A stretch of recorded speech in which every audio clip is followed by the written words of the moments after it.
on? Or Josh? So he told me actually, before I forget, I don't know if he said it, that's a real gun he's holding as like a 3-year-old. It's crazy to think about. So, as we think about chief marketing officers and the role and leadership challenges of chief marketing officers, I've alluded to this before, but I don't know how much we've really talked about it. I brought some data that I think is insightful. Again, that I've alluded to before. If you go back, and Jake and Rebekah, feel free to chime in at any time, or any of you all, obviously. If you go back 10 or 20 years, and you look at what a chief marketing officer did, you look at the qualifications of a marketing leader, there's a real good chance that their background was creative in nature, right? Maybe they came out of an agency. They probably had a track record of doing a lot of 30-second spots. And today, certainly that's the case. There's a chief marketing officer at Rollins, they have an Orkin and some other brands that has that background. He's a little older than me, and certainly they're out there. But I would argue that this idea of people who are strong in data analytics and technology, the ones that are ascending to CMO roles and staying and being successful in CMO roles. I don't think I've shown this. Maybe I did. Everybody seen this? I know we've mentioned it. Amy Johnson knew it off the top of her head. This is the MarTech 5000. This is essentially the landscape all of us are trying to navigate relative to technology. I think you may know. These are all logos, right? They're categorized as different types of technology. If you can't handle data and analytics and you can't handle technology, I can't imagine you're going to be successful as a marketing leader. And the landscape's always changing. To me, that's the challenge. But this is, I know I've alluded to this before, and I've thrown out some of the numbers, but I haven't talked about each year individually. This is a really, I would call it famous. It's famous for me because I've been tracking it. But this is CMO tenure. CMO tenure, it's of the top 100 advertisers. So it's Procter & Gamble, it's Coca-Cola, it's CMOs, typically very large consumer-oriented firms, and their average tenure. And you can see 2004, 2005, 2006, and I think if you went back before 2004, a couple of years, you'd find that they're not even in a role 24 months. And if you think about how long it takes just to get up to speed and show, in many cases, how the effectiveness of marketing, man, you barely get started. But by far, it was the shortest early on, 2004, 2005, 2006, 2007. It was by far the shortest tenure of any C-suite executive. And what I've read, the theory is what I just alluded to, the idea that as marketing became more prominent, entered the C-suite and became more prominent, it raised expectations of CEOs and board members. And some of these CMOs that had creative backgrounds that didn't adapt to technology and data, it just got clobbered in the C-suite and then in the boardrooms. And I think it's pretty, I don't know if there's any data to support that, but I think it's pretty theory. And so they, little by little, have fallen by the wayside, and those that have survived have those skills and have stayed in the C-suite. And I think it's a pretty vital argument. Again, don't have any data to support. Again, it's 100. It's a small sample. Actually, Greg Welch is the Spencer Stewart, the head of the CMO practice at Spencer Stewart. I was with him about 2 months ago, and he said the thing he regrets about this study is that they limited it to 100 of the top advertisers. It's in many ways too small a sample size, although I think it is insightful. And I agree, he doesn't think it represents the totality of marketing leadership, but nevertheless, it's interesting. thoughts, reactions? What do you think about the theory? Anybody? I mean, it kind of goes to the reading, right? A little bit of the trying to prove short-term gains in a X amount of time, and then, well, what have you done for me lately? And then you're out in 2 years. Yeah, right. I think that's right. It's kind of interesting to see the parallels there. I totally agree. Why do you think it changed? I do think there was a self-selection process where those that couldn't hack the new environment, they got ousted and didn't get invited back maybe to the dance, and those that sort of Darwin's theory of chief marketing officers. I mean, really, in some ways. And to Marshall's point, I think the other piece to this that we didn't mention is the finance piece. If I don't mean to, like, what's the term I'm looking for? Denounce our own vocation, particularly from an educational standpoint. But if I were to hire someone right out of, Mike certainly is one of those. If I were to hire someone right out of undergrad, I'd really, for a marketing role, I'd really consider a finance or accounting person. I've certainly thought about hiring someone from finance or accounting to do things in the past 5 years. Have you thought about specifically stats, though, as well? I have not, but my former boss at BBVA, his son is getting a degree in statistics, and I think it is a really good idea. Because I think it's so easy to see, like, this percentage is up. Yeah. We need to keep doing this thing. So Yeah. I definitely echo that idea a lot.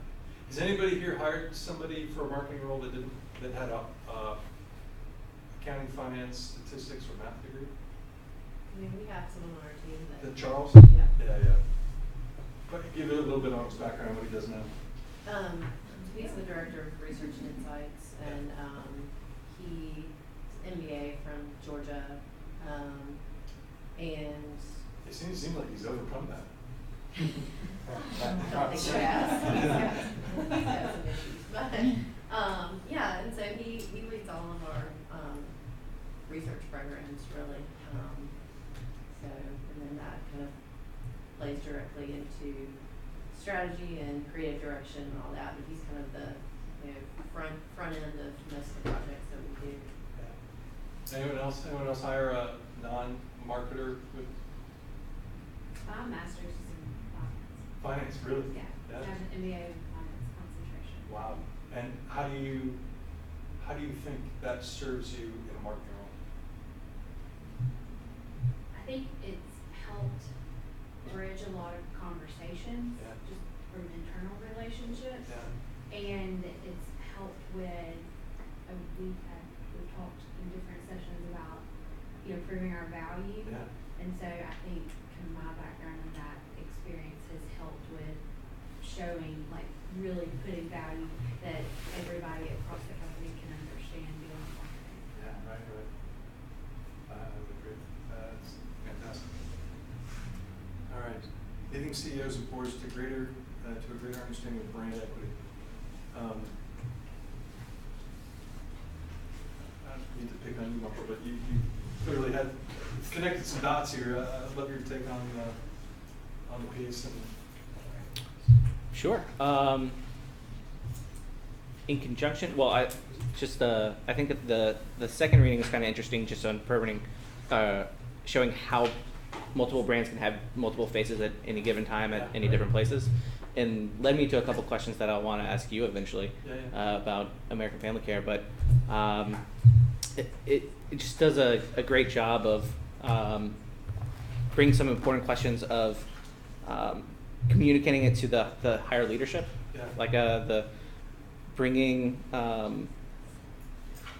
like what is I'm kind of losing my spot here at a second. Go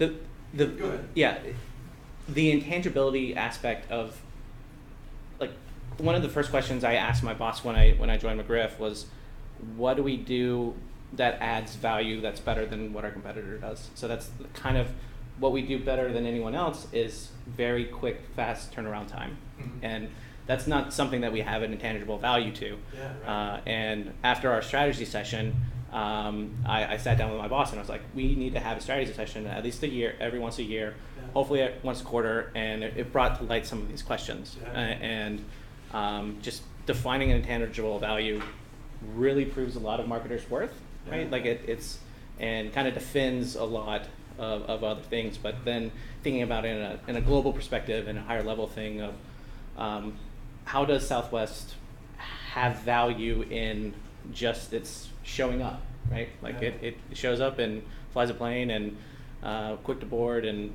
what is that worth to you? And you know, it's famous to say that money really can't buy anything. What it's really doing is buying you time. And so like just how much is that value worth to any given thing? It's interesting to see it associated with kind of any aspect of any business. And kind of brought out a little of the economics dork in me of the when he kept referring to utility. I was like, yes, I love this. Nice. Well, I love hearing Drew and Marshall talk about going back to the office and taking action on our conversation. And I'll admit that I did the same thing.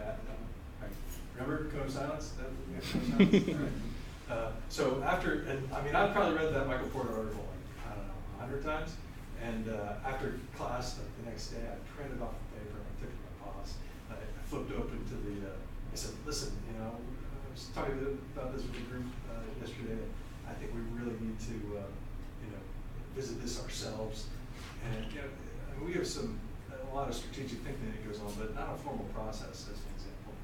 And so I printed out the article, brought it to my boss, and said, we need to focus on this more than we have been. And I flipped open essentially the value chain diagram of Southwest. I'm like, see this? This is the most, if all you do is read this one thing, read this right here, you need to be doing this. And so, anyway, my point is, glad to hear you took action on it, and I agree. Any other thoughts on the piece on brand equity?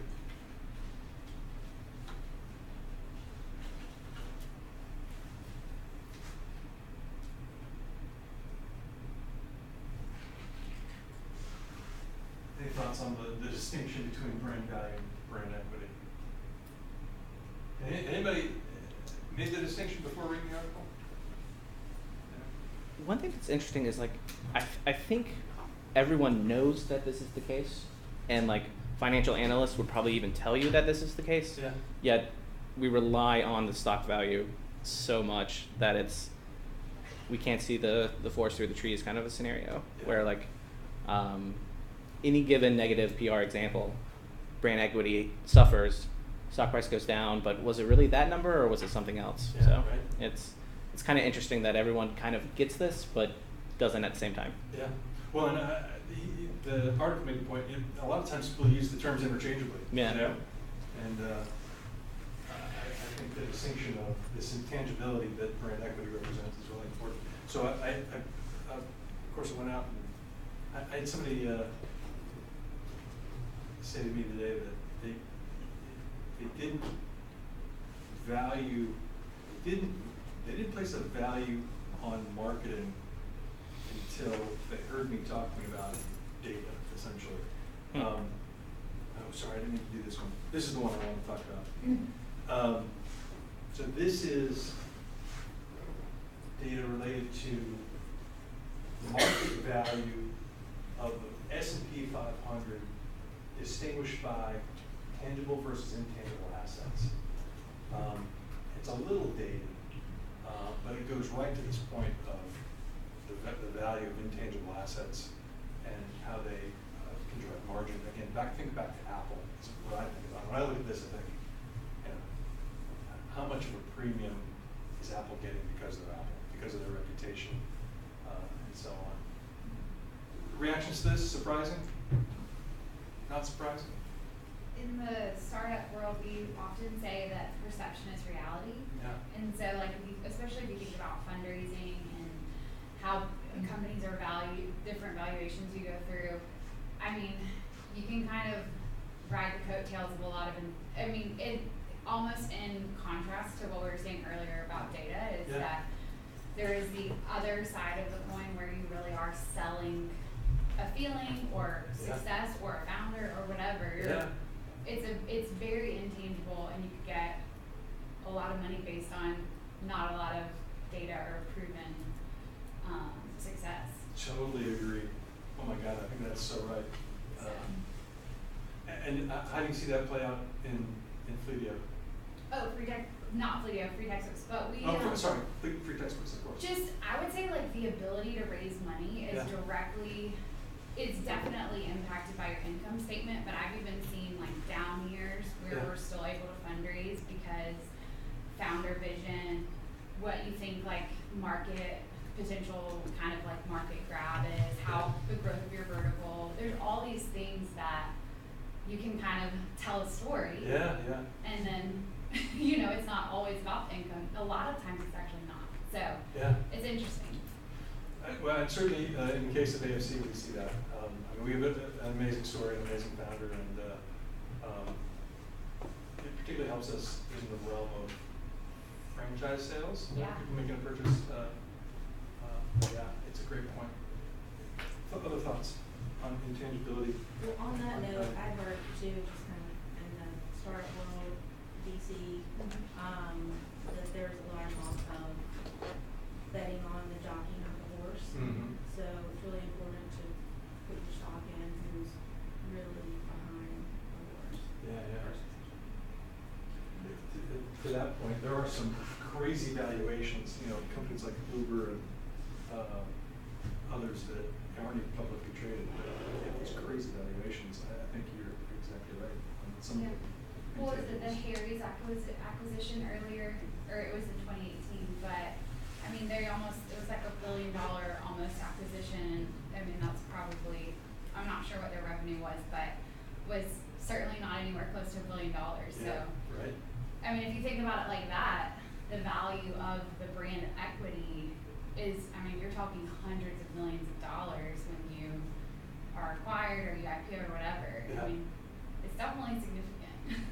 Well, and what I think is interesting about the equation is, you know, oftentimes, and Mike or Jake or others can probably comment on this. You know, a lot of times you don't really have recognition from a financial reporting standpoint until some sort of acquisition, and then you have to account for goodwill, which is, you know, this ethereal thing called goodwill. But I thought this was a great way to look at it. I think. Good. I think too, when you're looking at value, you need to look at incentive-based decisions. So obviously, when you're selling value to investors, you're going to look at more of a brand equity model. When you're looking to consumers, that's where a Southwest time or convenience, that's the incentive-based decision that I would care about brand equity when they're 45 minutes late. Great point.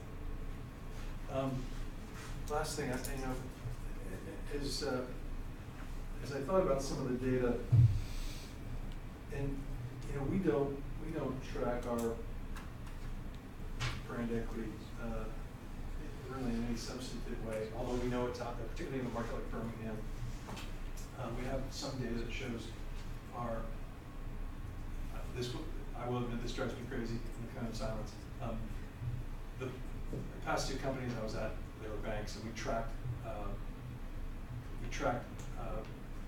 had brand tracking. We track brand awareness constantly. Raise your hands if any of your firms do brand tracking. Yeah. I figured you guys did.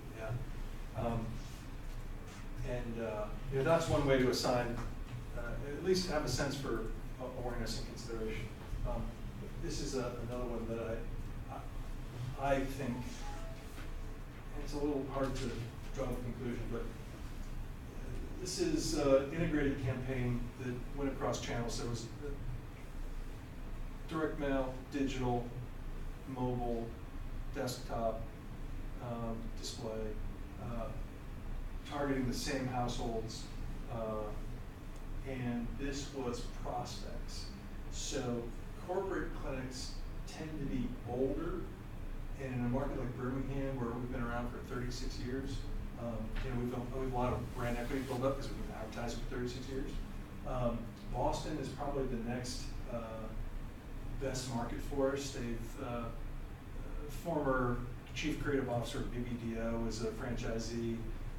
Got a couple others that are really savvy, and they spent a lot of money building the brand with a lot of distribution, maybe 20 clinics in Boston. And then the rest of the franchise prospects are in markets where we don't have multiple locations, they haven't been around so long, so the brand equity, you can kind of see, the line goes like, if you trace the control group across those cohorts, you'll see that the control group is coming to see corporate clinics more likely than Boston or the franchise because there's brand equity in the market. It's not like this campaign was educating people for the first time as to who we were. It was prompting them to come see us. But I would argue that the less lift over control is a function of the fact that we already had a strong brand in the marketplace. The thing that disappoints me about this is that you would think that the corporate prospects would more significantly outperform the others. And I'm kind of surprised it didn't. But I would expect that as well. Thoughts, questions? All right. So let's get to the meat of it, though. Let's talk to the experts. I alluded to it in my email. Rebekah and Jake are not just great marketers and great leaders, but they're really good friends of mine. I have the good fortune of being able to have friends that not only make me a better marketer, but I think make me a better person. And they're at the top of the list. So with that, I'm going to turn it over to them and let them talk about brand and brand value and brand equity and brand execution. So with that, take it away. Okay, thanks. Yeah. Hey everybody, I'm Jake, and I am neither a classically trained marketer nor a math person, so you'll have to forgive me. Instead, I'm a very different creature. No, let me correct that. Sorry, please stand by. My background's in psychology, and if you know much about Intermark, you know that we're big into psychology. And the reason is we believe that what everybody is asking us to do is shape beliefs and behavior. Ultimately, when you really boil down marketing, that's what it is. And so we wanted to have a different approach to thinking about the world in that way. Clearly, it's not enough tea. So, what's the upshot here? If you walk away with one thing today, I want it to be this. How people make decisions doesn't work at all like you think it works. In fact, every time I speak to groups, including these folks that have been doing marketing for years, this is a big aha. I want to start off with a story that kind of illustrates that. And I realize looking at my audience, I'm probably going to date myself in this story a little bit. But it goes back to the early 80s. The original George Bush had become president. And you might remember the Soviet Union was undergoing major turmoil. Guy Mikhail Gorbachev tried major reforms. Hey, we're going to try this whole capitalist thing, and we're going to have voting, and it's going to be great. Well, it was an utter disaster. Market collapsed. Massive food shortage. You got to stand in line to get cheese and bread. Mass starvation. Well, the Communist Party stepped back in and said, we're done with that business. We're going to undo all this and go back to the tried and true communist formula. They needed a leader for that. So they found a guy by the name of Boris Yeltsin. Now, the thing you probably don't know about Boris Yeltsin is he was the most dyed-in-the-red wool guy perhaps that has ever existed. From the time he was 3 years old, he was in the Communist Party. And was the most right-wing of all of the communists, like bled through and through, right? He's going to run this deal. Well, Bush had a little hubris, and he said, you know what, I'm not going to give up on those folks. I'm going to bring him over to the States, and I'm going to convince him to give up on communism. Right? And that's exactly the reaction the rest of America had. So he flies him over. He did what you would expect him to do. Took him to see our military might. Like, hey, we're really way ahead of you guys when it comes to the military. They took him to the Midwest to show him our industrial might. And, hey, we're really far advanced in our industrial might. Then they ended up in Houston to show him NASA and our technology prowess. And, hey, we're really way ahead of you guys when it comes to technology. Boris Yeltsin finished this tour, and he admitted didn't change his mind one iota. They're really good spies. They knew all of this. But he did change his mind before he left. And what became one of the greatest sales jobs in history, unintentionally though it might be. Something curious happened. As he left Johnson Space Flight Center outside of Houston, which at the time was well outside of Houston, you had to drive like a half hour to get back to civilization, he got thirsty. So said, hey, Secret Service guy, you stop and get something for me to drink? Sure. Well, at the time, they didn't have fast food chains like they do today, and so the first place they came to get something to drink was a grocery store. So they stopped at the grocery store, and they took him in with his entourage of the Secret Service leading the way. He walked in, he's like, whoa! Never before in his life had he seen such an array of food. And he looks around and he thinks, this is insane. These are just normal people shopping. So he goes, aha, CIA plot, this isn't real, you set me up, sort of the North Korea thing with the fake grocery stores, take me to another one and I'm gonna call your bluff. So they got back in the car and they drove to 3 more grocery stores. Each one he went in, and multiple times he insisted on talking to the person running the grocery store, because that must be a PhD at the peak level of your society. Nope, high school grad. Well, people working here or shopping here must be the elite of your society. Nope. They were farmers, they were laborers, they were teachers, they were just us. He's blown away. Well, he gets back on the plane, and while he was on that flight, he decided to go undo communism. Here's why he did it, or why he said he did it later in the future. It wasn't because they were so far behind in technology, industrial might, or science. It was because when he pictured his grandchildren, he did not want them to suffer as his people were, when the lowest person in America ate better than the people for the proletariat in the Soviet Union. A completely visceral gut reaction. The takeaway I want you to have from that is think about how irrational that is. We'd shown them how far ahead we were on every rational level, but it didn't change his mind. It was only when he began thinking about something highly emotional did he change his mind. It didn't just change his mind, he changed the course of history. Now, the takeaway here is changing minds doesn't work like you think it works. It is not a rational process, it's a highly emotive process. And that's why brand equity is worth so much. Because once we get people to feel something, we can change their behavior. So, what's curious about that? Everybody in here had an economics class at some point? Yeah, probably in economics or maybe in business. And you saw something like this. This is the price demand curve. Now, what the price demand curve says is that the price of something falls, we sell more of it. Everybody familiar with this concept? Yeah. Every CEO I have met for the last 20 years believes this in the gospel truth.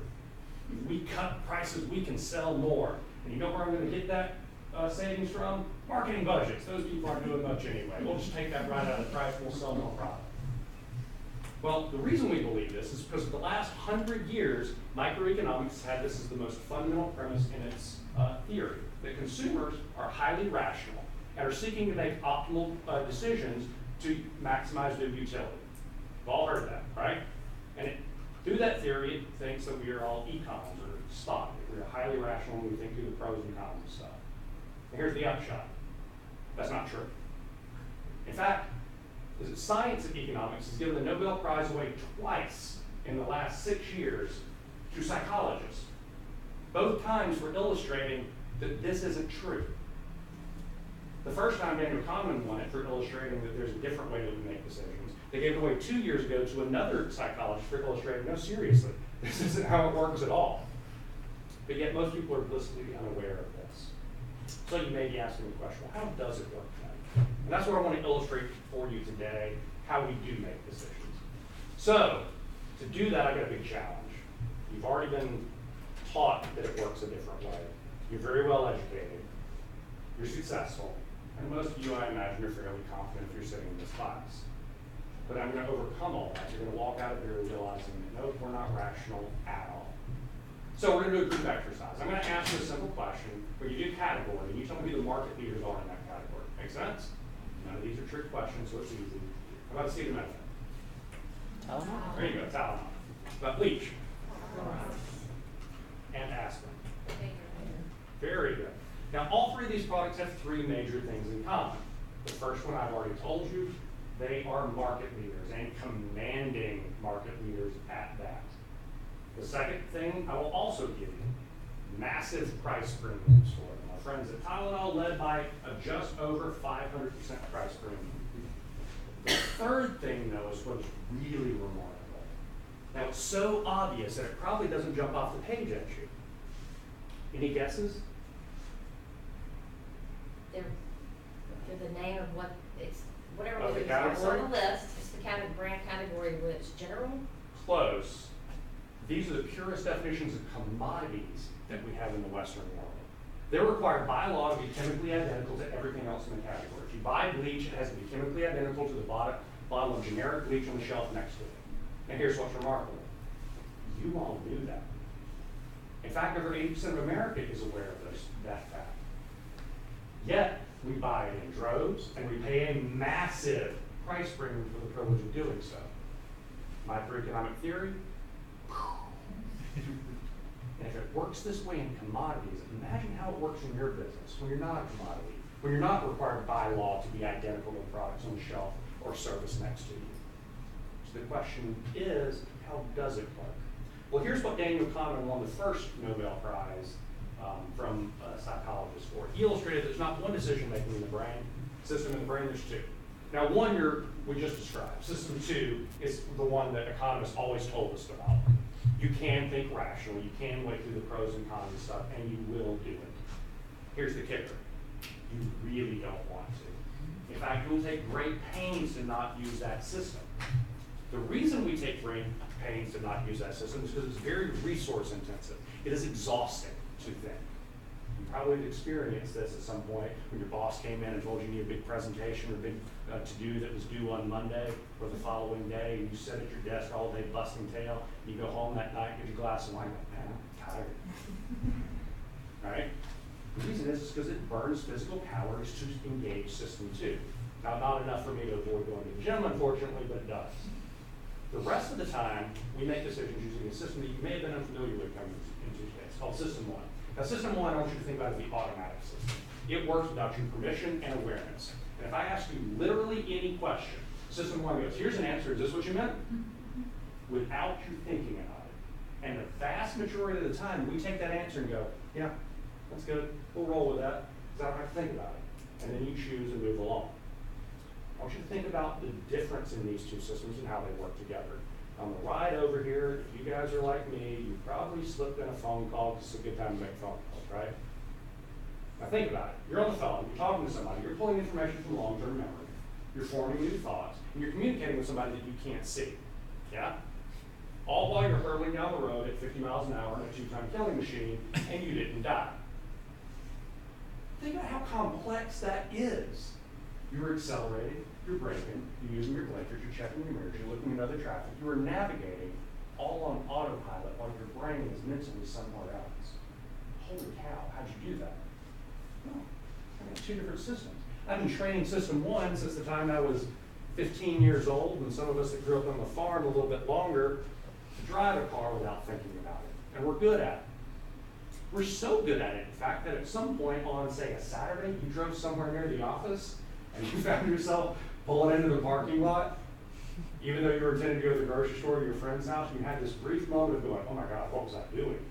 And you felt embarrassed. The reason we felt embarrassed was for a brief moment in time, you became aware that you weren't in control, that part of your brain was making decisions that wasn't you. That's a key part of System 1. We don't like acknowledging that it exists. Here's the kicker.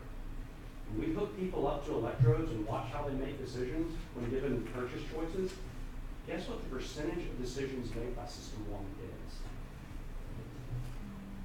North of 90%. The vast majority of our purchase decisions are made by System 1, yet until today, most of you are blissfully unaware of its existence.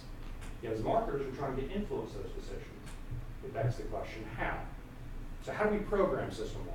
How do I get System 1 to choose your product or your service versus the competitors? The answer to that, my friends, is what branding is all about. Now, I'm going to talk about branding, but I'm going to talk about it like a psychologist, not like a marketer. And Bill may run me off later. One more group exercise. What's 2 plus 2? Yeah, great. You didn't have to think about that. What's remarkable is not that you got it right, is that no one in the room did the math. 2 plus 2, pop in your head, is 4. Had I said, do not do the math, You would have been unable to, because that's not how it works. System 1 is going to give you an answer regardless of whether or not you want it.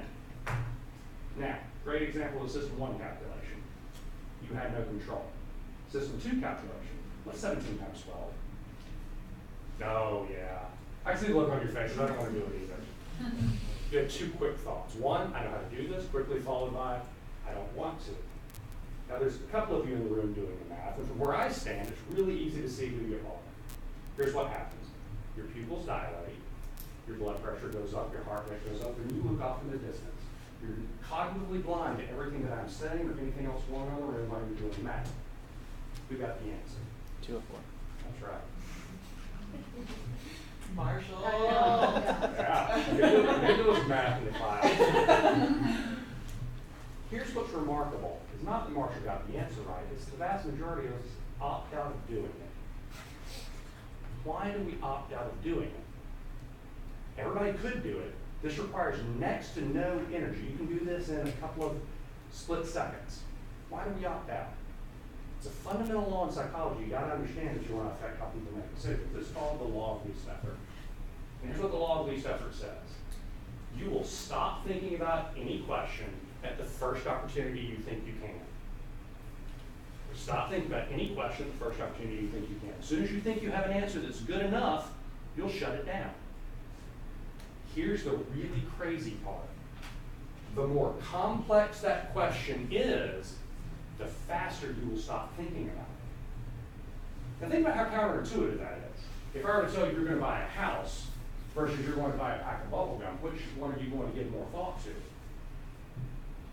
You're going to shut down faster when you're trying to buy a house, and here's why. It asks you to think through far more variables. We know you don't want to think through those variables, so your brain looks for a quick out.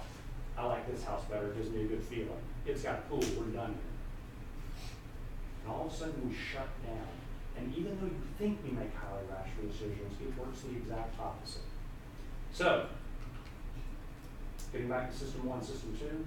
System 1, most of our decisions, the more complex it is, the more of those decisions we make using System 1. How do we affect that? How do we get to branding? Well, I'm going to answer this in an even nerdier way that I've been talking so far. How we store memory in the brain. You store every noun that you have in your brain have what psychologists would call two primary variables. The first variable is the category that it exists in.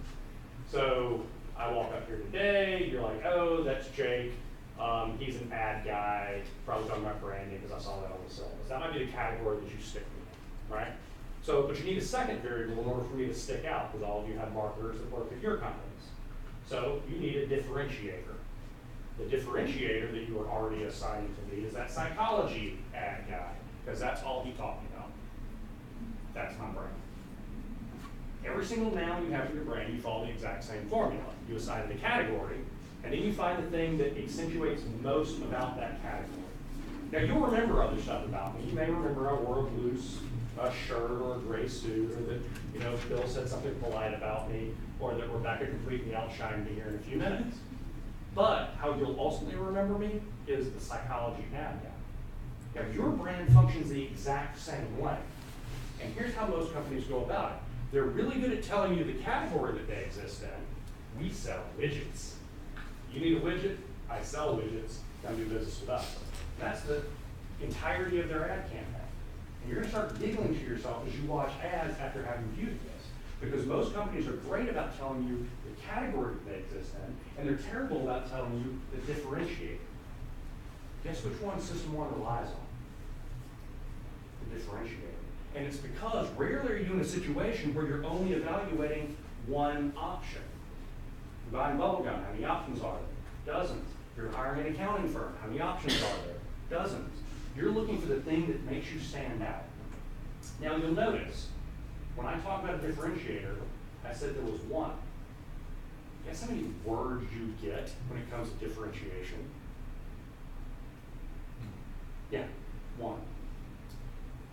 I'm gonna let that one sink in for a moment. Your brand, you've got to boil down to one concept. And if you don't, the brain's gonna do it for you. And this is where companies are really terrible. They want to give you a laundry list of reasons that they're better than their competitors. And then your differentiator has to matter to the person making that decision. So if I'm selling widgets and this widget is the cheapest, this widget is the fastest, this widget is the prettiest, how their decision criteria falls is going to matter in which one they choose. And you're not going to win all of those. All you're going to do is win a greater share of those. So your goal as marketers is to define your differentiator and to accentuate it in such a way so that you win more often. Does that make sense? Good. I'll give you a quick example that'll really sink it in. So using this construct, we're going to talk about Volvo. Now, if I were to ask you what is the one word that Volvo represents, you would say? Safety. Safety. Great. I've asked that question 10,000 times, and one millennial looked at me and said, Volvo. Everybody else said safety. So here's this, the category that exists, and they're mostly mid-sized cars. Now I realize Volvo sells SUVs and a few other things now, but most of us, when you think of Volvo, you think of that boxy but safe mid-sized car, right? Now what's their differentiator? Safety, but specifically safety for kids. So they can talk about safety, and we care about safety, but if you're buying a car and you're single, safety might not be the top of your list. But as soon as you've got little Johnny or Susie that's going to be riding in the backseat and go shop for a car, all of a sudden your decision criteria changes. So if you look at their ads, not only have they accentuated the word safety, they've made it highly emotive. Protection for your kids is much more valuable than this general concept. Now, how safe are Volvo cars? I'll tell you offhand that they're very safe. But the question is, if you were shopping for a car and you were going to buy the safest car on the road according to the federal government, when was the last year that you bought a Volvo? Any guesses? 99 maybe? Any other guesses? You know, since I'm asking, it's been a while, right? It's 1983. Oh, wow. So, if you're a highly rational consumer and you just had little Johnny and you're going to buy the safest car on the road to put him in, you haven't bought a Volvo in decades. Because how easy is it to find that little nugget of information? If I put you in front of the Google and said, find the safest car being sold this year, how long would it take you to find that information? Yeah, measured in seconds. Maybe 20 to 30 if you did your search wrong and had to go to the dreaded page 2 to find the answer. The rest of us can find this information super easy. Yet Volvo sells hundreds of thousands of units a year based off of this concept. Because we don't like thinking and we like doing research even less. And once we think we know something, we really hate changing our minds, even when it is objectively not true anymore. Now, Volvo is always on the safety list. I don't mean to besmirch Volvo. They're always on a top 5, top 10 list somewhere for safety. But they have been number 1 in a really long time. This is why brand equity is so unbelievably valuable. Because once I can convince someone of something, we don't like changing our minds, and we use that to make decisions the vast majority of the time. That, my friends, is the power of the brand.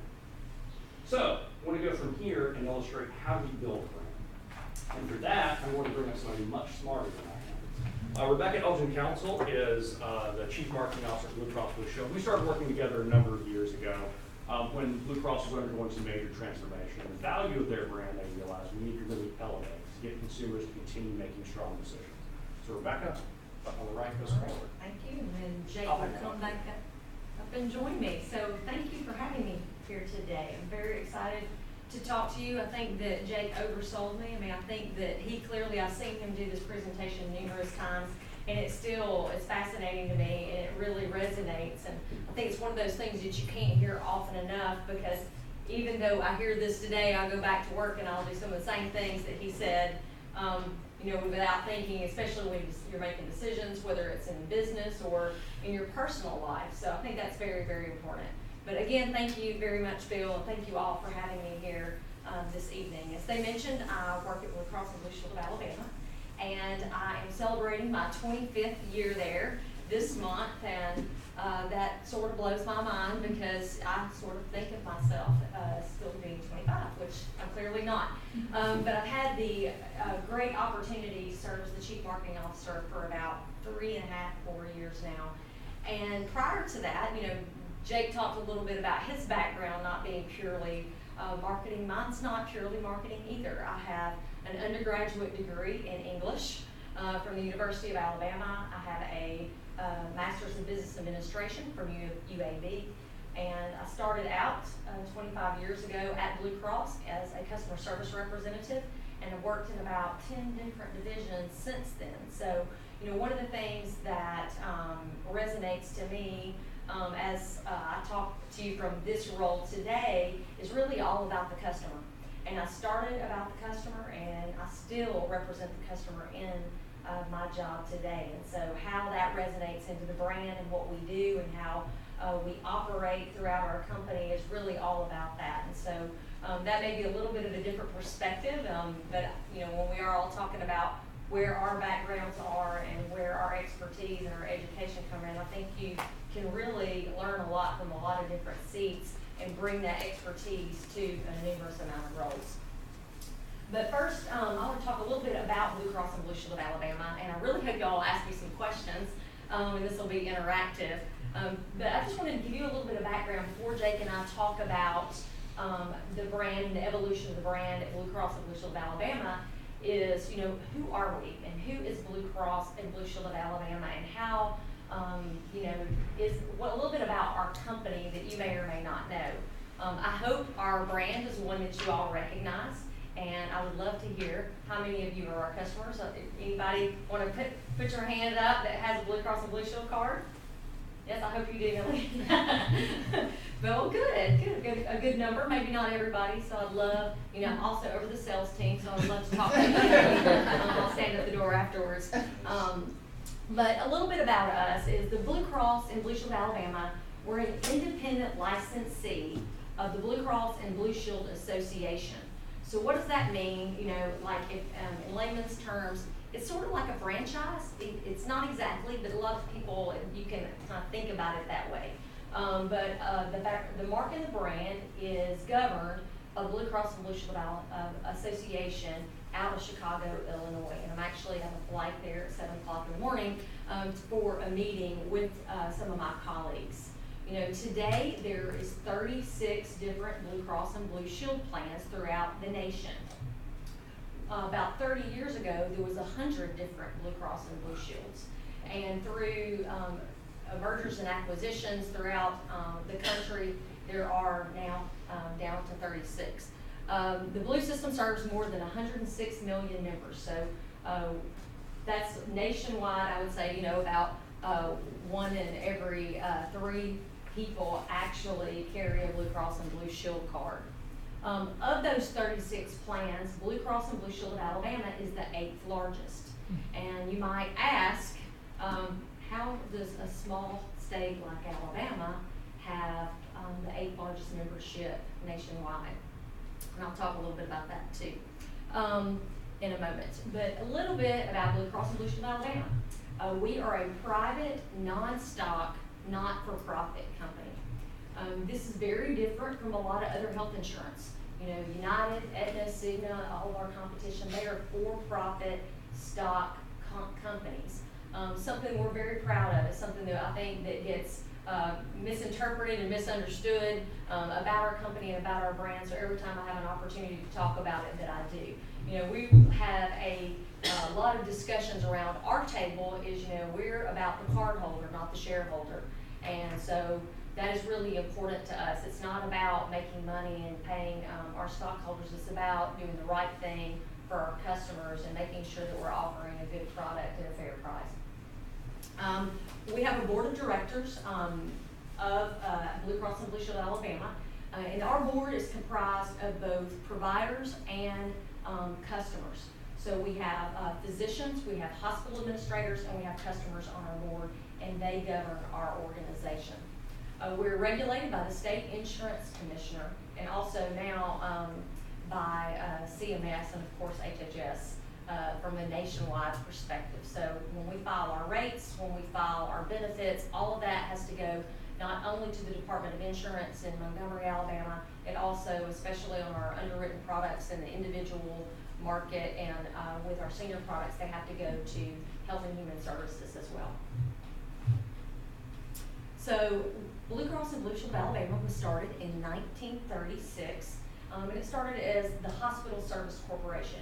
We actually emerged out of regulation of Montgomery, and luckily I've not been in there long enough to actually remember that, But it was a need of the state of Alabama. Blue Cross and Blue Shield of Alabama was created by our state, for our state, to be able to administer health benefits for the members and all the residents of the state of Alabama. Today we employ 3,300 employees, plus or minus depending on the day and where we are. And we're headquartered in River Chase, in Hoover, Alabama. We have, that's our main location. We also have sales offices in Montgomery, in Mobile, and Huntsville. And we also have a call center also headquartered in Huntsville, Alabama. So that's our footprint, and that's a little bit about our history. I won't talk a lot about these. You know, I know you probably have seen corporate values, but I think it's always good when you're talking a little bit about your company and also your brand. And you know, I think this evolves into your brand. You first have to know what your history is and who you are and what you stand for. And these are some of our corporate values that we have as an organization that I think really represents you know, our brand and who we want to be and how we want to serve our customers in the market. Also, this is just another slide I wanted to show y'all today. I mentioned that we were 8th largest blue plan, and apparently my eyes are bad, I can't read that. We're also the 5th largest plan when it comes to self-funded business. So a little bit of a 30,000 foot health insurance test for you. Our business, it sits in 2 different buckets. We have our our self-insured and our fully underwritten. So for our fully underwritten business, that means that we take the risk. Blue Cross and Blue Shield of Alabama takes the risk. We pull in all the premiums, then we pay all the claims out, and if we did a good job of pricing it, we hope we make just a touch of a margin to cover our administrative expense. Any additional money then goes into our risk-based capital in case we don't price right next round. If we underprice it, then we have to go into our reserves and pull that money out, and we lose the money. So that's us taking the risk for that.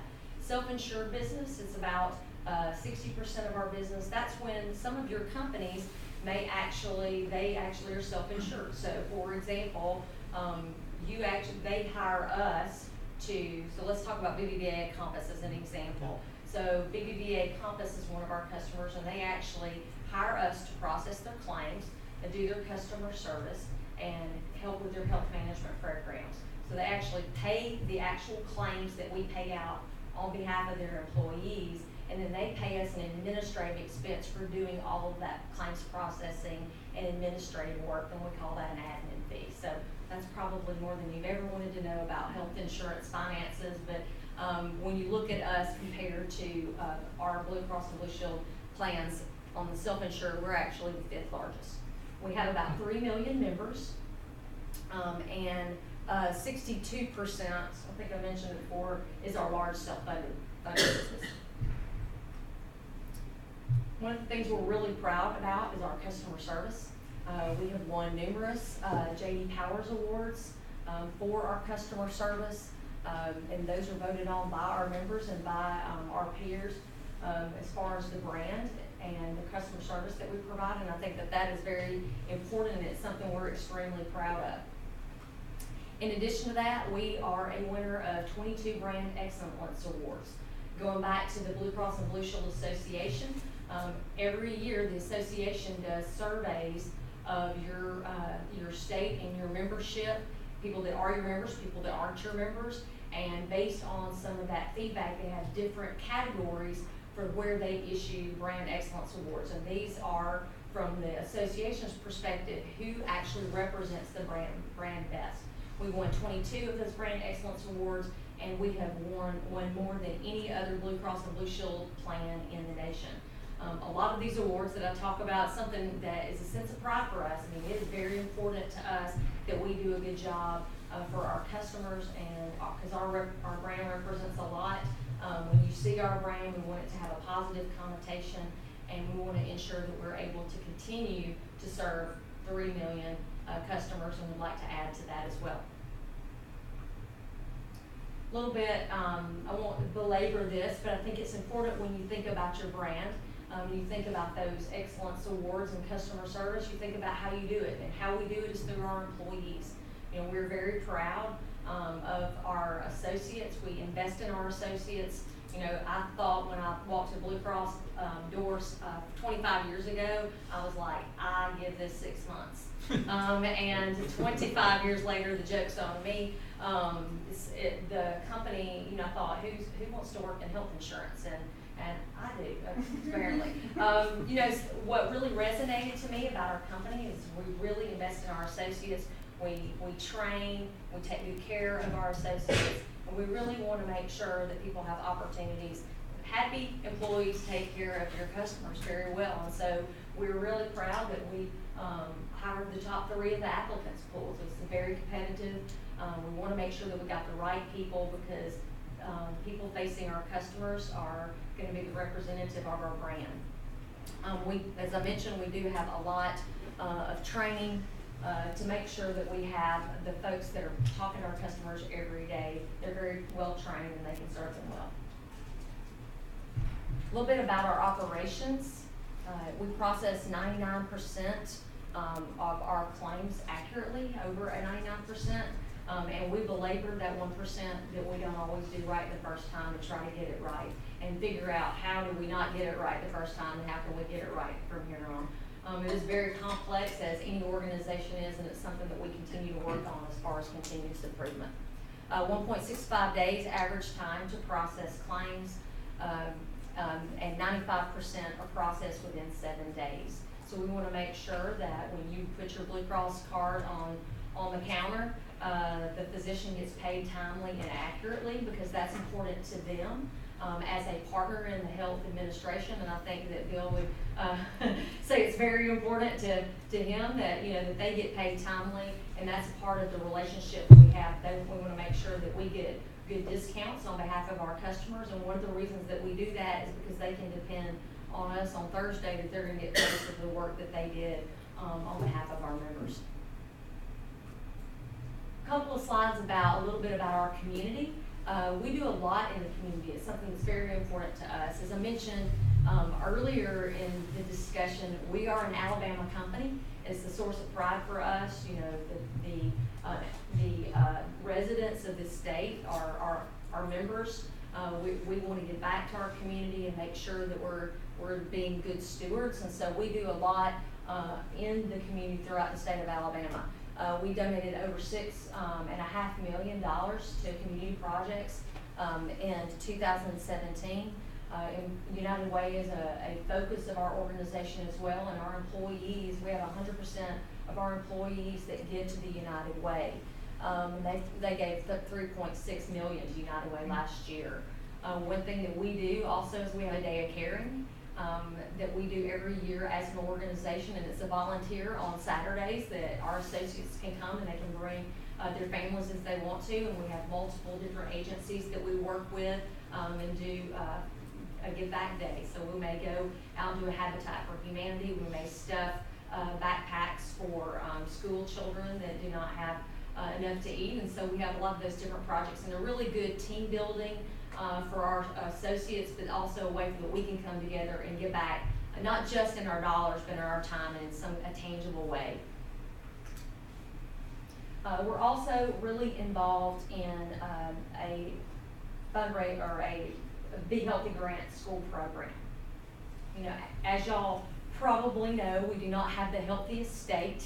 You know, a lot of times, you know, we end up number one, not only on the football schedule, and unfortunately we don't have that this year, but we end up number one on obesity, on diabetes, and a lot of really debilitating chronic condition lists. And that's not something that we want to happen for our state. And we also know that a lot of these diseases are very costly, and as well as the standard of living that you have when you have some of these. So what can we do as our part to be able to help live a healthier life and really focus on Alabamians?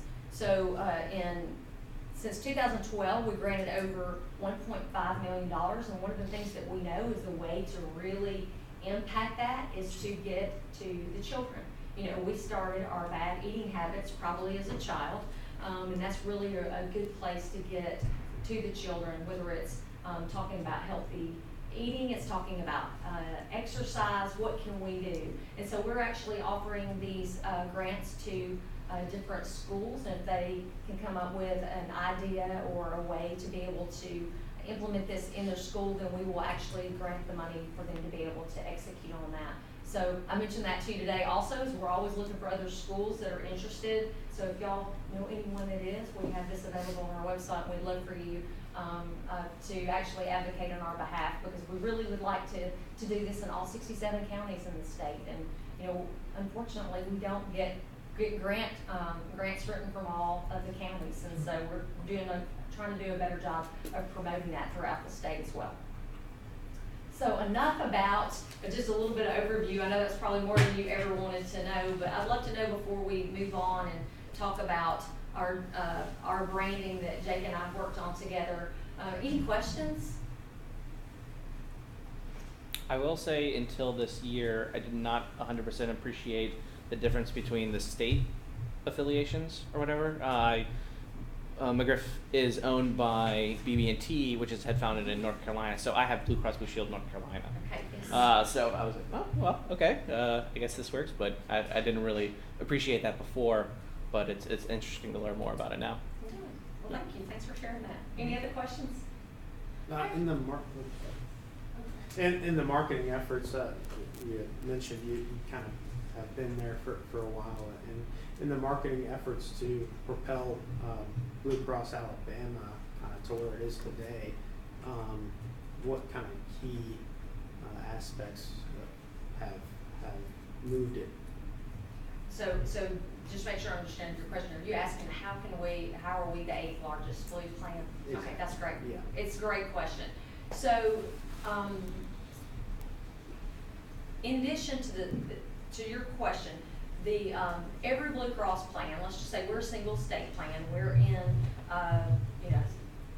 Alabama lines. So this is our opportunities to sell in our membership. But many years ago, there was, a really push for Blue Card, and you may have heard of Blue Card, but basically Blue Card is the sharing of Blue networks nationwide. So what that means to you, as you sit here in Birmingham and you have a Blue Cross of North Carolina card, North Carolina does not have a relationship with, Dr. Smith or UAB Hospital. So if you fall and, sprain your ankle, break your leg, walking out of here tonight, if there was not a Blue Card and you went to UAB, it'd be out of network, because Blue Cross of North Carolina does not have a network with UAB Hospital. So what Blue Card does is it shares the provider networks nationwide. So if you have a Blue Cross of Alabama card and you travel to another state on vacation or something and you get sick or whatever, you can utilize the Blue network nationwide in whatever state you're in. I'm trying not to get in the weeds, but basically why that is important is that was a system connection that happened back in the 90s. And at the time, our company really invested in the technology to be able to, and the infrastructure to be able to administer benefits nationwide throughout these states. It was not an investment that every Blue Cross and Blue Shield made. A lot of them were like, let's just stay here with our local business. We really are not gonna invest in the national accounts. As a result of that, there's a lot of national accounts that are headquartered in other states that they could not administer, that they allowed us the opportunity to go out and sell. And so we went out and sold that business, and many of those companies we've actually had for over 25 years. So you think that was in the early 90s, how do you still have, Lowe's is headquartered in North Carolina, or Pep Boys, which is, I can't remember where that, Emerson, who's headquartered in St. Louis, Missouri. So how do you administer benefits from them? That's kind of the background of that. And we've been able to keep those customers and grow with them as they've acquired other companies and other businesses as well. So great question, great question, and very complicated answer. I apologize for that. No, I follow it. I got real technical and tried to stay in the up and down at the same time. What are the questions?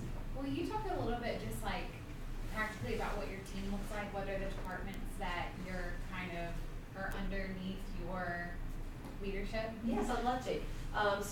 So I have both marketing and sales. Yeah.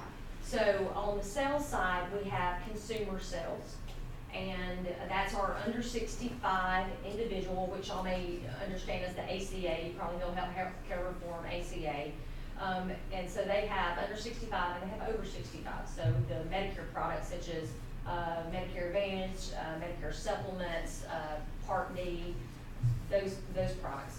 So we have a sales call center that actually does the inside sales for that. And then we have some external sales teams that handle the under 65 products.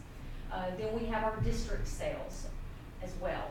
The district sales, primarily, they're located in Birmingham, Mobile, Montgomery, and Huntsville. So there's a sales office in each of those areas, and there's some satellite offices like in Dothan and Tuscaloosa.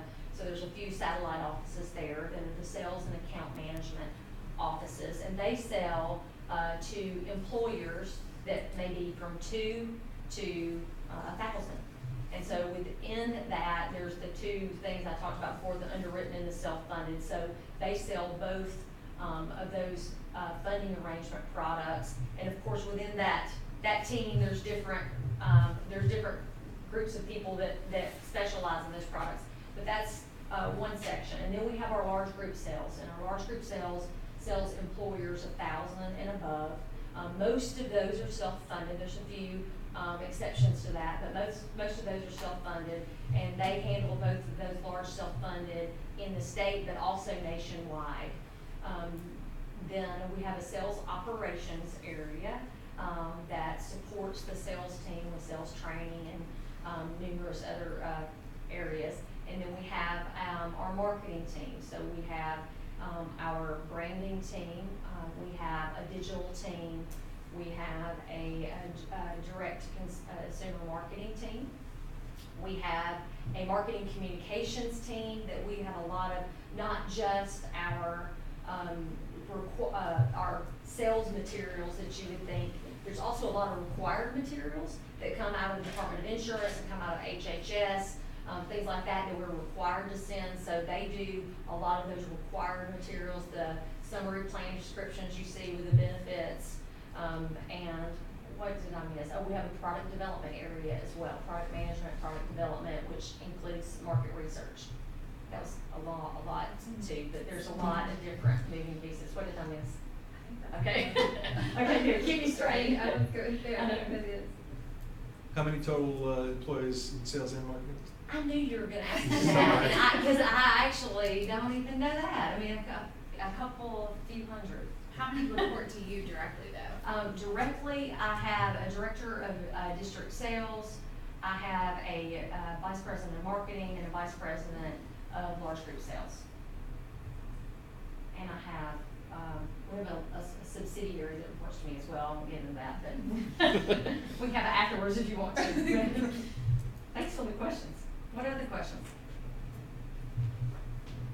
Good So question. I lived in California in the early 2000s, and if I remember correctly, Blue Shield was separate from Blue Cross, and Blue Shield was an HMO. Is that right? They were two separate. Yes. Either. Yes. I don't know if they were nonprofits or companies, but I'm not sure if they were related in any way. Yes, that's interesting. It's probably, there are, and this is even odd in my world, but there are like 2 or 3 Blue Cross plans that compete with each other. So in general, we do not compete. But in a few of the service areas, so in California, there's a Blue Cross of California, and there's a Blue Shield of California. And Blue Cross of California actually is a part of the Anthem system. Y'all may have heard of Anthem. Blue Cross is the largest Blue Cross plan, and it's the only for-profit Blue Cross plan. The rest of the Blue Cross plans are not for profit. So Blue Cross is for-profit, Blue Shield is not, and they do compete with each other in California. And Blue Shield, they have PPO products as well as HMO, but they have a lot of HMO products in there. But yeah, that's a great comment, great question. It's kind of a interesting thing. It's like, how do you compete against? It's kind of weird, like you're in the family, but you're not at the same time. I'm glad we do not have that situation here. What are the questions? I how much branding help or collaboration is coming down from the associate level to you guys? Are you sending it back up as well? And From the association? correct. So the association provides brand guidelines. So you have your guidelines that we have to adhere to. They do a brand audit every Okay. year, making sure that you're using the mark appropriately. And of course, we have our training of that. They don't really other than that, Okay. most of our branding is local. Periodically, they will do, they'll have some things available that you can utilize if you want to. They actually did a national branding campaign. They did some branding work a couple of years ago that we chose not to use. And we already had our branding that we were working with Jake and his team on. And each geographic area is really different. Just as the example we gave in California, I mean, each geographic area is different, and we wanted to make sure that ours represented us and the service that we provide and what we're trying to portray in the market. And so it was really important for us to use ours. It wasn't bad. It was actually, several plans used it. I think actually North Carolina used it. So it was good work. We just felt like that it wasn't as personal and it wasn't really about us and what we were trying to say. So, there are those tools that are available that you can use, and some of the smaller plans maybe lean on that as, an extension of their way to use their budget. But we typically do our own branding and our own marketing. That's a great question. Great question. Anything else? I guess the big question, what are the key metrics you use to measure the brand Our brand? success? Yeah. It's a great question. And I think one of these slides is in our deck. But so the association, they do a consumer brand index, and they actually do the survey, and they actually rate our brand, and they rate us against every other Blue Cross and Blue Shield plan. We also benchmark ourselves against our competition brand. We also do a voice of the customer here in the state of Alabama to make sure that we're hearing what the impression is of our brand, and we look at that quarterly. We've got a statistically valid sample. We do that quarterly to make sure that we're staying attuned with the perceptions of our brand as well as our service. So we don't just look at the mark, but also our service, and we have a lot of questions within that. We do a lot of focus groups with customers and also with non-customers to benchmark, perceptions of our brand and also our service and some things that we can do better. We also, even with our employer groups, we have a lot of quarterly, yearly meetings with them directly. We have advisory boards that we get together to actually hear back from them. So we have numerous ways that we measure brand kind of solely, and then also experience and brand together. That's a great question. Any other questions? Okay. You kick this off, or you want me to? Or Sure. You just have to catch your breath. Okay. So I'll give you the headline here. Blue Cross Blue Shield of Alabama is statistically the most well-liked health insurance plan in America, according to the metrics that we have. Now, after hearing about what Rebekah has to say, that's not entirely surprising because they've gone to great pains to have great customer service, etc. The question is, how do we entirely get here? And that is a marketing answer, and ultimately a brand answer. It gets back to that brand equity question. So I want to ask you a question. You remember the day that you guys chose to go with Blue Cross? No, it doesn't work that way. Your employer chose to go with Blue Cross, and you got the call. And that's an important differentiator, because at no point were you shopping for insurance and then chose to go that route. Now that has changed, of course, with the ACA. People do get kicked out of the plan, and there are people going to the exchange. It didn't used to be that way. It used to be it was all driven by your employer. And that set a major difference in how they chose to go to market. So it's probably smart that we start by looking backwards at how they used to talk about themselves and how it's evolved today once we did have to go to the marketplace and competition increased. So we'll start with some of the early brand work. Okay. Yes. One thing a point I want to make here with the early brand work is when I first started at Blue Cross, pre-2014 healthcare reform, we were primarily, and I would say probably 95% an employer driven sales organization. We just sold to employers. to Jake's point earlier. So the way you go to market, and the way you brand, and the way you sell is very different when you're selling to a company that then gives the Blue Cross card to all their members. So the way, to your early question about the organizational structure, that really changed. We never had a direct to consumer marketing area. You know, the way we showed up as our branding work and how we were marketing to employers, that we had to really then start thinking as healthcare reform came, okay, well, we've got to not just market to employers as a sales channel and market and brand to members as we want you to be satisfied because we want you to be mad if your company tries to take your Blue Cross card away from you. We want you to love it. But then we also have to market direct to consumer, and that was a different area for us. So when we talk about a little bit the earlier brand work, it was a different marketplace for us, and that's something that I think has been really a big learning for us and an evolution is, you know, our market changed. And so how do we as an organization, you can't keep doing the same thing. You still have the same customer, but now you have a different group of customers that you've got to resonate with and attract and retain. It's a very different marketplace, and so you have to really pay attention to both of those. So a lot of the early brand work focused on merely putting a job they were doing and telling individual stories. You want to share one of their early stories? I'm Ashley Shihai. I'm Vicky Shihai. We were in a serious car accident. Ashley was in a coma for about 4 weeks. She had to relearn walking, talking, everything. Blue Cross was there for us. We were assigned a case manager. She told me that the mission statement is the right care at the right time. Insurance is a whole lot more than doctor visits and prescriptions. Blue Cross Blue Shield of Alabama helped us get our daughter back.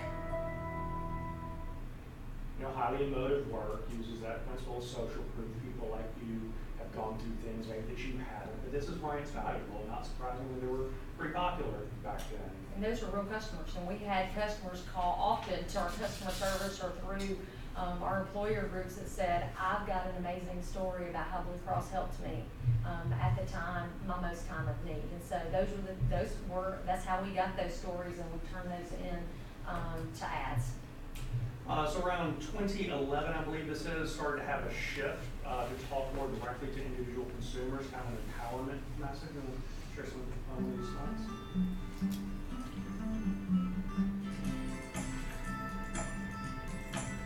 Be confident about your health care. Whether you're an individual or a family looking for personalized and flexible healthcare options, ask Blue Cross.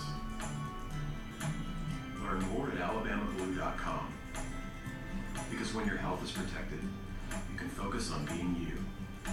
Blue Cross and Blue Shield of Alabama. Begin to see how they're trying to relate to the individual consumer, really taking that customer centricity focus and drilling it down. And I dare say that a lot of the executives would have been perfectly happy had life continued that way forever.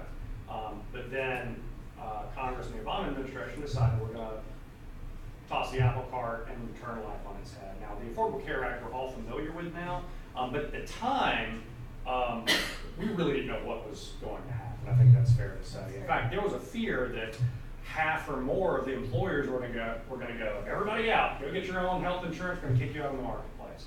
And that would have really been massively disruptive to the business because it was such a direct to business. And they realized that we needed to change the focus to talk more to individuals in case that occurred. Now, the side benefit is exactly what Rebekah said. If we can insulate ourselves by making you people love Blue Cross, if your employer ever thought about changing, they'd go, oh, wait a minute, employees are going to be unhappy. In fact, we're afraid they're going to revolt. Now, I experienced this in my company before we ever started doing work with Blue Cross. Our CEO at one point said, hey, I found a cheaper insurance plan, and I'm thinking about that. And it was a literal almost revolt. There were like individual meetings in the office place, and they like had an intervention with him. It was like, absolutely not, we're willing to pay more, etc. And that's kind of what the goal was. Let's create such affinity that you love it so much that the person who's deciding on your behalf would never change. And stories like that warm my heart because, you know, I mean, and periodically, you know, I mean, that does happen. I mean, and it's really that's a really humbling thought when you have people that are so appreciative and bought into what it is that you do and what you sell, that they're willing to go to their employer and say, no, you do not take away my Blue Cross card, you've got to do something else. And periodically we get those stories, and that is very powerful, and then you know we're doing the right thing, you know, that we're treating people the way that they need to be treated and the way that we value as our corporation. So how do you do that? How do you create affinity amongst the masses? Well, it's hard to do at a mass level. You have to create the perception among individuals that it matters to that individual. Now, as you will find in every one of your businesses, this is how you are ultimately successful. If you are selling accounting or advertising or everything, I've got to convince not just the enterprise that it's a good thing, but I've got to convince the decision maker that it's a good thing. Often those decisions can be highly rational, right? I want to make this easy on myself, or I want to make myself look good. Insurance is no different. When you're thinking about your own insurance, you think about it through yourself and your own prism. So it's super important to really drill that focus down on the customer, and make the individual customer feel like it was relevant to them. And so the insight at the time that Rebekah's team led was to make it more relevant to the individual consumer. Now there were several steps to this. Obviously there had to be a strategic roadmap, and I won't take you through all of this, but they broke down every component of the process. The people who had Blue Cross insurance and what they were going through, the people who were going to go up for renewal, the people who might go out to the open marketplace, and the people who didn't have insurance at all, who would all of a sudden be able to buy insurance, and how we're going to talk to those folks. And what we wanted to do is we wanted to relate it to all of those individual folks. Thus, it required a mix of finding the right people, and instead of using customers, we decided to use actors so that we could create more of an amalgamation, so that we could relate to more people perceptually.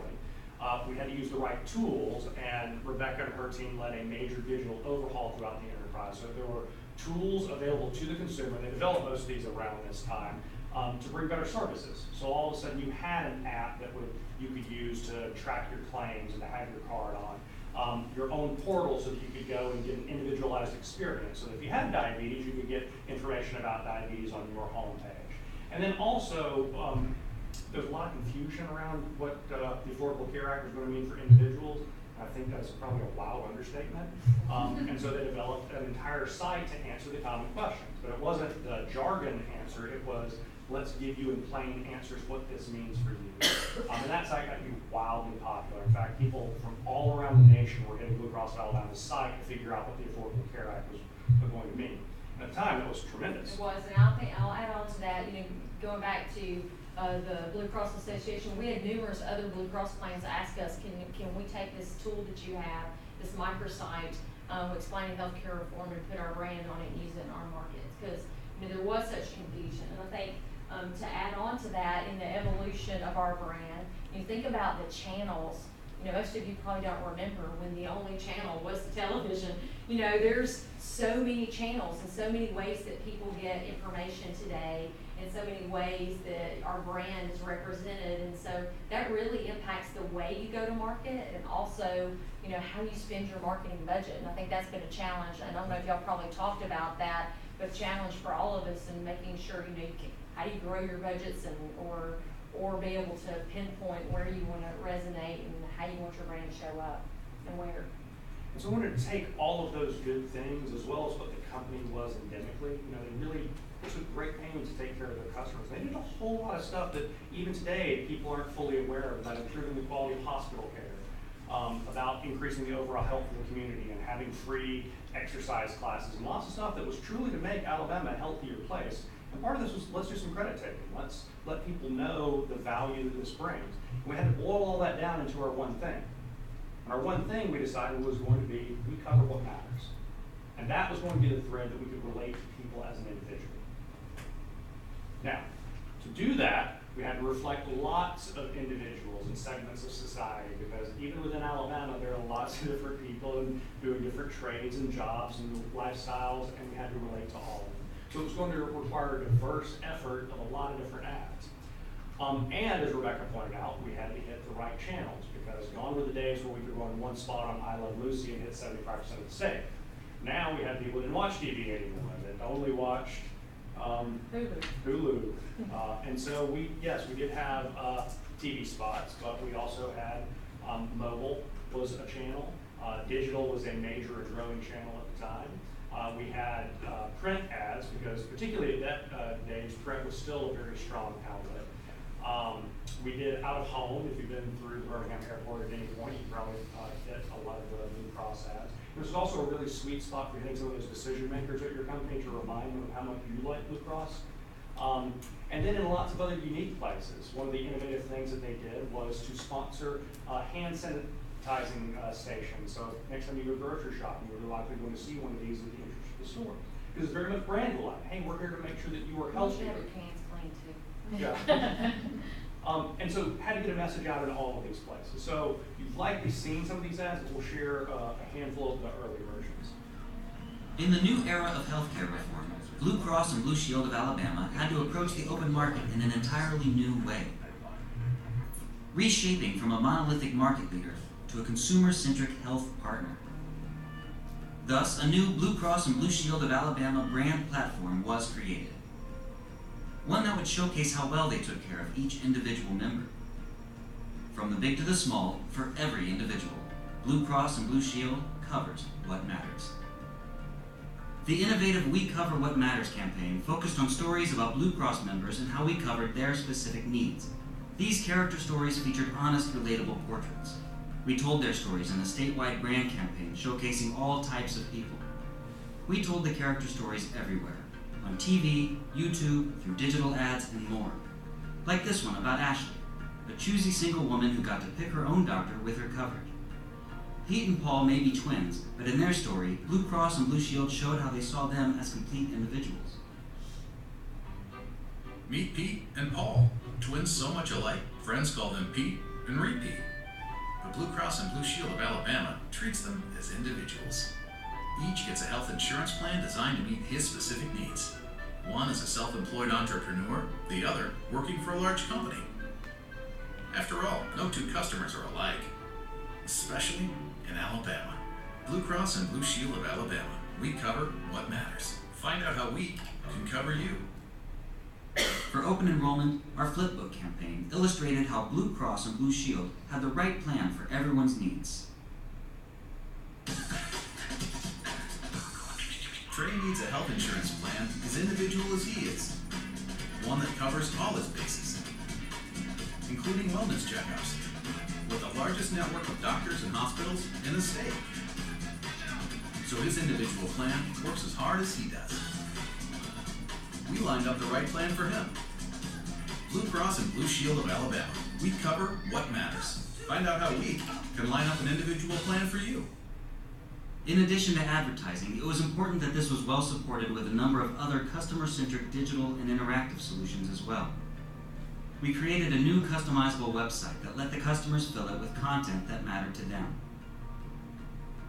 And we created a specific site to answer questions about healthcare reform and the new law.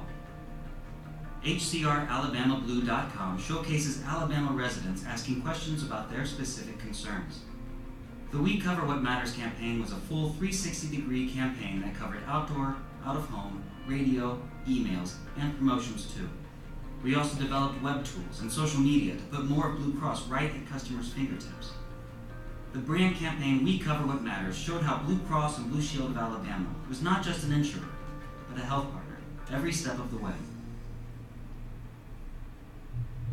I want to pause before I move on, because I want to highlight something I said earlier. Remember I said you get one thing, and then it has to be a motive? But you probably noticed in some of the ads, we have very rational claims. We have the biggest network of doctors in the state, as an example.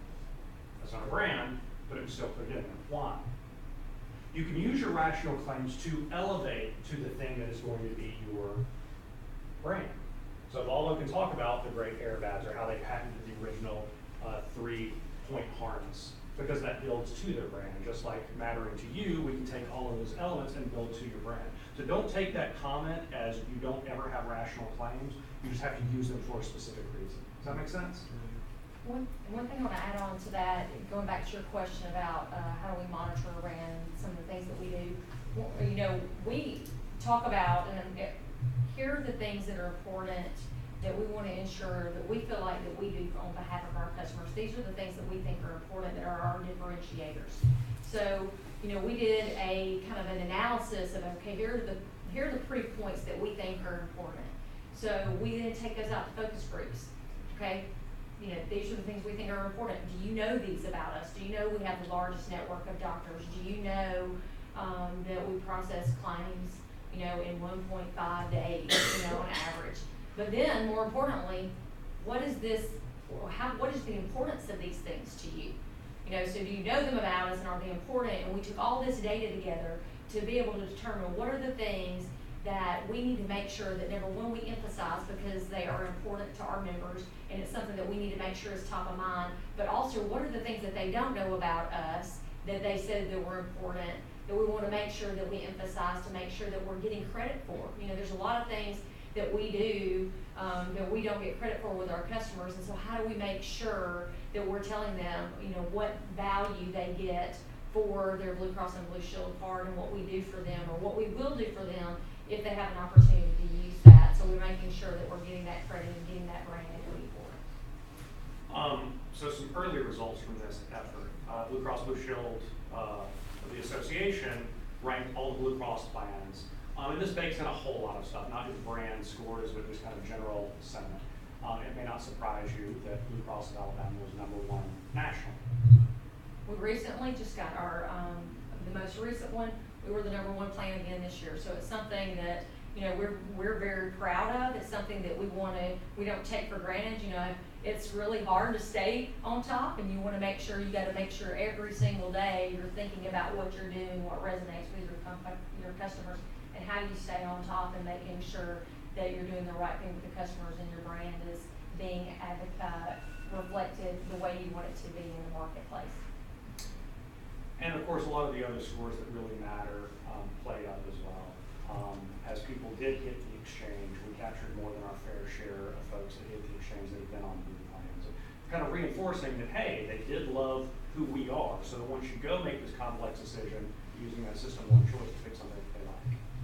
Now, the long-term effect that had is a lot of our competitors left the state. Once they realized that people genuinely love this, they fled. And that may be the highest compliment that we can be paid, is that, wow, you're such good at doing this that we can't make money doing it. But no one wanted to rest on those laurels. We wanted to continue driving that affinity. So they have laid out what is called our 2020 vision. How do we continue driving that affinity? How do we continue making people love us so that they continue doing business with us? Because there will be times where something happens, where you need to draw upon that brand value, that brand equity to overcome something negative that happens in the marketplace. For instance, a lot of the changes in the ACA law has caused an increase in premiums nationally. Nobody cares. Once they get their statement, they're not thinking, oh, I blame that president or the Congress who did that. Instead, they're thinking, oh, that letter's from Rebekah. Go, Rebekah! You know? And it does have my name on it. Yeah. And that's when you got to draw on that brand equity. Make people go, all right, I still love them. They're still great. They're still better than any of the alternatives. So we want to continue building that long-term value. So again, went through a planning process where they laid out all of the markets, all of the tactics, all of the touch points where we can get people. I won't belabor you with this. We can roll it up with two major efforts. Brand affinity executions, we want people to love us, and then brand education executions, where we want to educate people about why you should love us, about why it will matter. And we'll share a few of those efforts. The first campaign we'll share with you is we call the behind the scenes campaign. And this was really that hybrid of what you've seen so far about how individuals go through their life, but accentuating what Blue Cross is doing behind the scenes to make their lives better. And this is where we actually took some of that data that I just mentioned and then turned it and then pushed it into our brand campaign. You see an athlete conquering a local mud run, thanks to her knee replacement covered by Blue Cross and Blue Shield of Alabama. But what you don't see are the surgeon and medical staff who worked with her, or the covered sessions with her physical therapist, all part of the largest network in the state. Or the Blue Cross transition of care nurse, there to answer questions throughout her recovery. What you do see is a champion tasting victory. Along with a little mud, Blue Cross works hard behind the scenes to cover what matters. You see proud new parents going home as a family for the first time, but what you don't see is the support they got from Blue Cross and Blue Shield of Alabama, like the Blue Cross Baby Yourself nurse answering a question she had for a healthy pregnancy, or that she was able to choose her doctor thanks to the largest network of doctors in the state. or their friends and family receiving a text she sent through the Baby Yourself app, letting them know it's finally time. What you do see is a new family, happy and ready. Blue Cross works hard behind the scenes to cover what matters. You see the owner of a landscaping company covered by Blue Cross and Blue Shield of Alabama. But what you don't see is his ability to hire and keep the best employees, thanks in part to offering the most preferred health insurance in the state. Or that his employees can choose their own doctors from the largest network in Alabama. Or the confidence in knowing Blue Cross is always there with one-to-one assistance for him and his employees. What you do see is a thriving business. Blue Cross works hard behind the scenes to cover what matters. So one of the things I want to pull out on that, so let's talk about the second one with the newborn and the mom and dad. So one of the things that we're really focused on that is our Baby Yourself program. I don't know if you picked up on that. Baby Yourself program is actually a free program. It's included in your health insurance with Blue Cross and Blue Shield of Alabama. It's one of the most popular programs that we have for new mothers. I mean, it's a program where you've got a nurse that you can contact. There's a Baby Yourself app. I don't know if any of you in here have used it. We actually give gifts like what to expect when you're expecting. There's some things that we do to make sure that we're educating mothers on how to have a healthy pregnancy, and we're there for them throughout. There's a lot of great relationships that are built with their Baby Yourself nurses. I hear great stories about it. You know, I travel throughout the state, and periodically I'll have someone say, does so-and-so still work there? She was my Baby Yourself nurse when I was pregnant, and my child is 15 years old. And so, you know, those are the things that are really important and then really resonate. But then how do we promote that program to people that don't know about it, that, you know, don't have the awareness of it? So this was an opportunity for us to be able to emphasize that in a way that, you know, takes this program, helps it with a healthy pregnancy. It's a great thing for our customers and a way for us to promote it. And that was one of the ones that kind of shot up as this wasn't really as widespread known about as some of our other programs, but it was very important and very well received by our focus groups. And then most recently, second set of campaigns, an affinity campaign. And this was really to get at some of those emotive issues, still get across some of those talking rational points, but to emphasize why the things that Blue Cross does matters.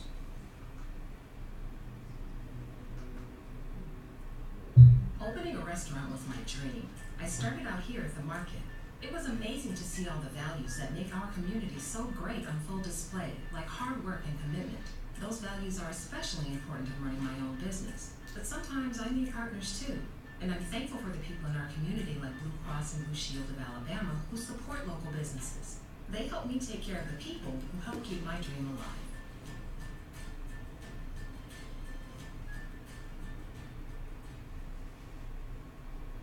Ever since I was a child, my family has come out to the lake.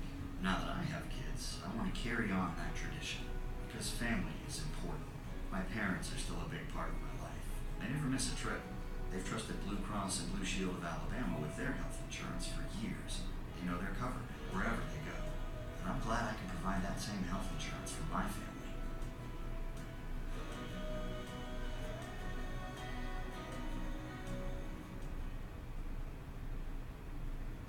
Football is basically a way of life here. It's almost a religion. And it's just as much a part of our state as Blue Cross and Blue Shield of Alabama. Blue Cross covers physicals and injuries and helps keep everyone on the field. They've always been a proud partner of education, health, and athletics here. No matter where you are in the state, you're never far from a doctor or hospital that takes Blue Cross. So just like football in Alabama, Blue Cross is everywhere.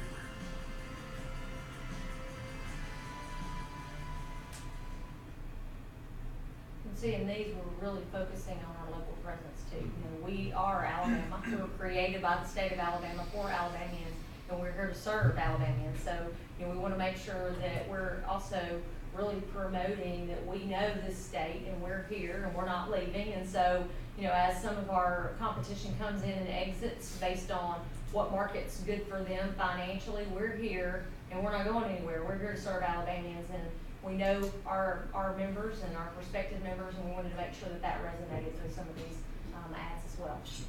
And there's one thing that if you're standing up here, you would have seen watching you guys watch the ads that pretty much everybody did at some point. Smile. Now, why do I bring that up? Why does smiling matter? It's because it represents an emotion that you're feeling. Now, the emotion that you feel when I present information reflects how you store that information. Thus, you have to be very careful about the emotion that you're trying to evoke when you present information. All of you smile. We hitched on kids jumping into a lake, entrepreneurs trying to be successful in football, and people playing in the yard. All things that kind of evoke specific memories for just about everybody in the state. And when we present information. So how do you store that information? Positively. You create positive associations. I want you to start paying attention to ads on TV. You will find that a lot of ads are not very critical about the emotions that they're trying to evoke. Subway, about a year ago, got in trouble. They were trying to accentuate these really big sandwiches and a really small sandwich, and they have a hamster holding a little micro sandwich. Anybody remember this ad? Well, people did what you might think. Exactly. I don't want to watch a rodent eating a sandwich before you present me with food that I might eat. They were evoking disgust. What do you think happened? Sales went, because the emotion that you present to people, the emotion that you present matter when you store information. And thus the construct of some of these might make more sense in that fact. So if you watch ads, think about what you're feeling and the information they're trying to get you to store. Question on that. Yeah. What do you think about people that people say that a negative emotion is actually more compelling than a positive emotion? Oh, there is absolute truth that negative emotion can be behavior changing in ways that positive emotions struggle to be. However, for behavior change in terms of creating affinity, that is not the case at all. I can divert you from doing something with a competitor through negative emotions, but I can't get you to buy my product through negative emotions. Because it creates something called cognitive dissonance. Now, you haven't had psychology in a while. Cognitive dissonance is when you have two ideas in conflict. I need to do something, but there's something that I don't want to think about. So a good example is, like, I want to eat donuts, but I also need to go to the gym and lose weight. And those ideas are in conflict, therefore I feel cognitive dissonance. And so when you present negative emotions, you immediately get people going, I don't want to think about this, right? And when you don't want to think about something, what do? Most people ignore it. There are 3 common reactions to cognitive dissonance, and to think about something else or ignore it is the most common outcome. And thus, when somebody presents a negative situation, you see a crash in an ad for car safety. You don't remember the car safety, you think, hey, how are you doing? And you can immediately divert and think about something else, dramatically reducing the effectiveness of ads. So yes, they can be effective and powerful, but more commonly, the effect is to divert you. It's the same reason why you'll never see life insurance companies tell you, hey, you're gonna die, therefore you need insurance. Because as soon as they evoke something that could be thought of as negative, you go, I'm not thinking about this, I'm not thinking about this, I'm going to do something else. So there's truth in that, but you gotta be really careful because the outcome is rarely what you expect it to be. Does that make sense? Yeah. Good. I'll show this last set of ads. It really emphasizes what Rebekah was saying about really trying to enforce that we are the local provider and relate to people as individuals. And what is more relatable in the state of Alabama than? There you go.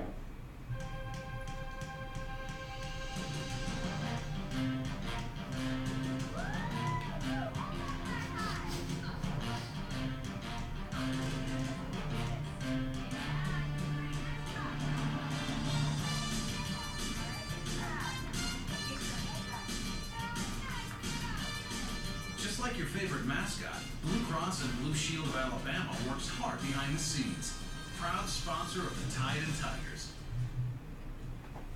Those are always fun, some of those popular ads that we get a chance to do.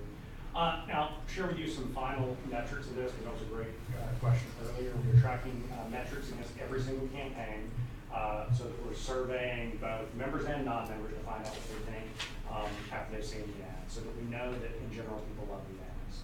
They walk away feeling better about Blue Cross, it provides value that's more relevant to them.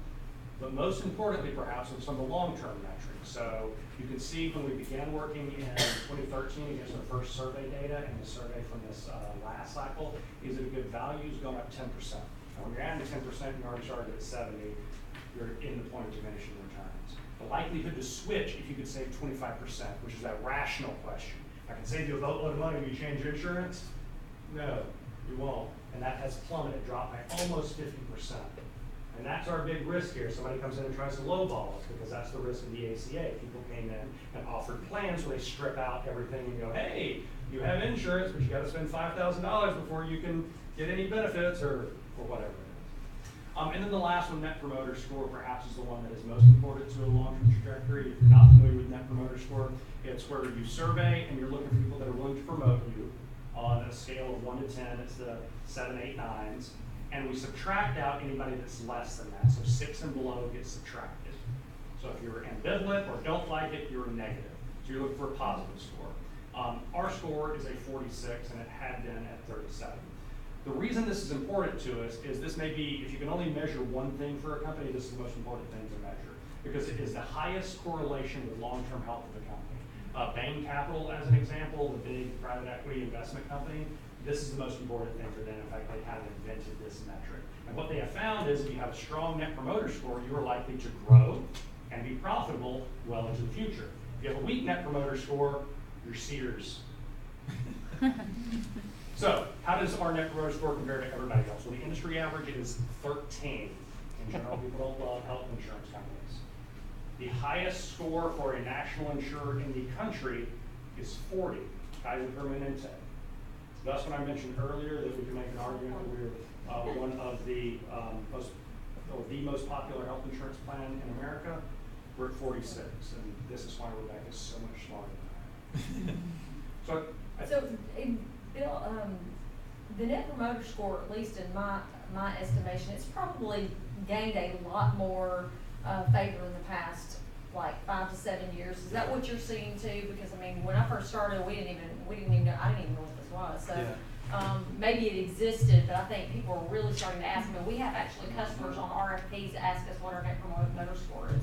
Yes. So it's a metric that is actually important, not just for us internally, but we get customers ask us about it. Absolutely right. So, and I'd be interested in Mike's take on Net Promoter Score. I've heard academics actually don't like Net Promoter Score.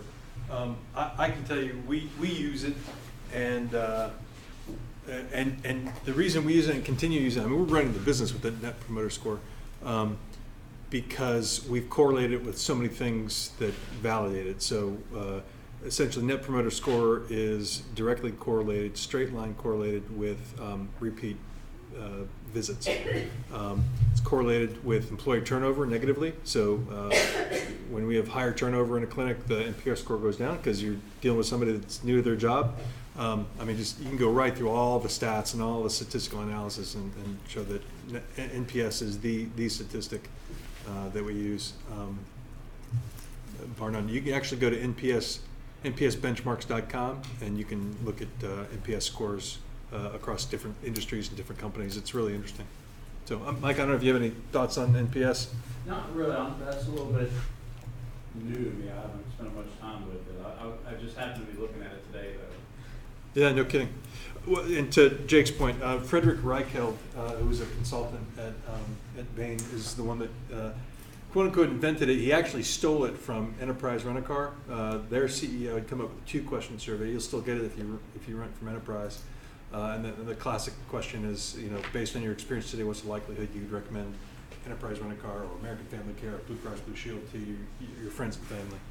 And frankly, our physicians hate they don't understand the formula. It's actually a 200-point scale, and our physicians don't like it because they don't think it's logical, and they start, you know, railing against it, especially if they have a low NPS score. But it's literally how we run our business. I get excited about this stuff, so I'll be quiet now. So, Bill, do you break that down by location, by visit? We break it down by. We look at it as an entire company. We look at it by market, by clinic, by physician, by manager. So we have 4 people in Birmingham that run the clinics, and we'll look at it by the managers, the manager of those 6 clinics and those 5 clinics and those 7 clinics. So, and it's by the way, it's tied into your compensation. So, yeah, and we can look at a clinic and see, you know, maybe has an NPS score of 76, and there are 3 physicians. This one has an 82, this one has a 72, and this one has a 59. The doc with a 59 is going to get talked to, and they're either going to improve or they're not going to stay with us. I mean, it's like that's how seriously we take it. So, I didn't mean to digress. But to me, what I like is that if that is a really great, to me, that is a great stat to end the brand conversation on. The other thing I'm going to point out real quick, because I'm out of time, let's see if you'll validate this. So classic purchase funnel, awareness, consideration, preference, purchase, loyalty, advocacy. I ran out of a point here. There we go. And hopefully that drives that.